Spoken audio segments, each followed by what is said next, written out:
প্রায় ২ দশক পর মুন্সিগঞ্জের সিরাজদিখান উপজেলার মালখানগর ইউনিয়নের তালতলা বাজার সংলগ্ন ধলেশ্বরী নদীর পাড়ে আবার বসেছে কোরবানির অস্থায়ী পশুর হাট। হাটের প্রথম দিন থেকেই জমে উঠেছে বেচাকেনা। দীর্ঘ অপেক্ষার পর পুরনো স্থানে হাট ফিরে আসায় এলাকাবাসীর মধ্যে বিরাজ করছে উৎসবমুখর পরিবেশ। এদিকে রাজদিয়া অভয় পাইলট স্কুল মাঠে বসা হাটে কিছু গরু উঠলেও বাকি হাট এখনও ফাঁকা পড়ে রয়েছে। তবে ঈদের এখনও ৪ দিন বাকি থাকায় হাটগুলো ধীরে ধীরে জমে উঠবে বলে আশা করছেন সংশ্লিষ্টরা। সরজমিনে গিয়ে দেখা যায় ধলেশ্বরী নদী তীরে বসানো হাটে চলছে জমজমাট বেচাকেনা। সারি সারি গরু ছাগল বাঁধা রয়েছে মাঠ জুড়ে। দেশি ও বিদেশি নানা জাতের পশু দেখতে দুপুর থেকে ভিড় করছেন ক্রেতারা। কেউ পশু দেখে যাচ্ছেন, কেউ দরদাম করছেন, কেউ বা কিনে নিয়ে যাচ্ছেন বাড়ি।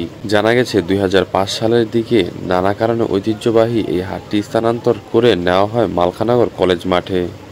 তবে পুরনো জায়গায় হাট পুনর্বহালের দাবি ছিল স্থানীয়দের দীর্ঘদিনের। সেই দাবি পূরণে এবছর হাট ইজারাদার মোহাম্মদ বিপ্লব মাতবরের উদ্যোগে এবং স্থানীয় প্রশাসনের সহায়তায় পুনরায় নদী তীরে বসেছে হাটটি। উপজেলা প্রশাসন সূত্রে জানা গেছে, সিরাজদিখানের ঈদ উপলক্ষে ১১টি অস্থায়ী কোরবানির পশুর হাট বসেছে। ২০ বছর আগে এই গরুর হাট তালতলা বাজার ছিল। গত ২০ বছর আগে এই হাটটা যে কোনো কারণবশত মালখানগর চলে গেছিল। এবারকে আমরা আমার ইজারাদাররা বিপ্লবের নামে ইজারাদার করছি এবং পুনরায় আমরা ২০ বছর পরে এই হাটটা আবার তালতলা বাজার বালুর মাঠে আমরা বসাইছি। আল্লাহর রহমত, ইনশাল্লাহ অনেক বেচা কিনা, অনেক গরু উঠছে, অনেক মানুষের সরঞ্জাম, আবার মানুষ চলে, মানুষ সারা দিছে, আমাদের ডাকে অনেকেই সারা দিছে।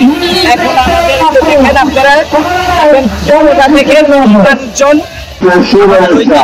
মালখানগর পূর্ব লঞ্চঘাটে এই হাট আজকে প্রথম শুরু হয়েছে। প্রথম দিনেই শত শত ক্রেতা বিক্রেতা আসছে আমাদের এখানে ৫০ থেকে ১ লক্ষ টাকার গরু হাসলে মাত্র ২০০০ টাকা এবং ১ লক্ষ টাকার উপরে যত দামি হোক গরুর হাসলে মাত্র ৩০০০ টাকা এবং ক্রেতাদের জন্য লটারি সিস্টেম করা হয়েছে, যার প্রথম পুরস্কার হয়েছে ফ্রিজ, দ্বিতীয় পুরস্কার এলসিডি স্মার্ট টিভি এবং তৃতীয় পুরস্কার একটি রাইস কুকার।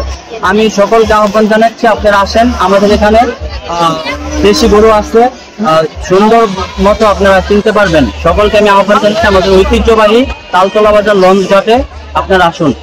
ধন্যবাদ। হাট ইজারাদার মোহাম্মদ বিপ্লব মাতবর বলেন, প্রথম দিনেই ভালো বিক্রি হয়েছে। আমরা চাই সবাই যেন নিরাপদ, সুশৃঙ্খল ও পরিচ্ছন্ন পরিবেশে পশু ক্রয় বিক্রয় করতে পারেন। সেই লক্ষ্যে সব ধরনের প্রস্তুতি নিয়েছি।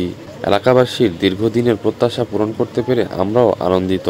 গরু বিক্রেতা আব্দুল জলিল জানান, আমি ৩টি গরু আনছি, 1টি বিক্রি করছি, ভালো দাম পাইছি। হাটের পরিবেশ অনেক ভালো, ক্রেতার সংখ্যা আশা করার চেয়েও বেশি। গরু কিনতে আসা ক্রেতা আজিজুল ইসলাম বলেন, পুরনো জায়গায় হাট বসেছে শুনে আসলাম। এখানকার পরিবেশ সুন্দর, দামও অনেকটাই নাগালের মধ্যে। চেষ্টা করছি গরু কেনার। মালখানগর গ্রামের বাসিন্দা আমিনুর রহমান আবেগ ভরে বলেন, এই হাটে ছোটবেলায় বাবার সঙ্গে আসতাম। তখন নদীর ধারে মানুষের ভিড়, গরুর ডাক সবকিছু এখনো চোখে ভাসে। ২০ বছর পর আবার সেই জায়গায় হাট বসেছে দেখে বুকটা ভরে গেছে। উপজেলা নির্বাহী কর্মকর্তা শাহিনা আক্তার জানান, আগামী ৪ জুন থেকে উপজেলার বিভিন্ন হাটে কোরবানির পশু বেচাকেনা পুরোদমে শুরু হবে। প্রতিটি হাটে থাকবে পোশাকধারী ও সাদা পোশাকে আইনশৃঙ্খলা বাহিনীর সদস্য। আমরা চাই ক্রেতা ও বিক্রেতারা নিশ্চিন্তে ও নিরাপদে হাটে আসতে পারেন। কোনো অপ্রীতিকর ঘটনা ঘটলে তাৎক্ষণিক ব্যবস্থা নেওয়া হবে।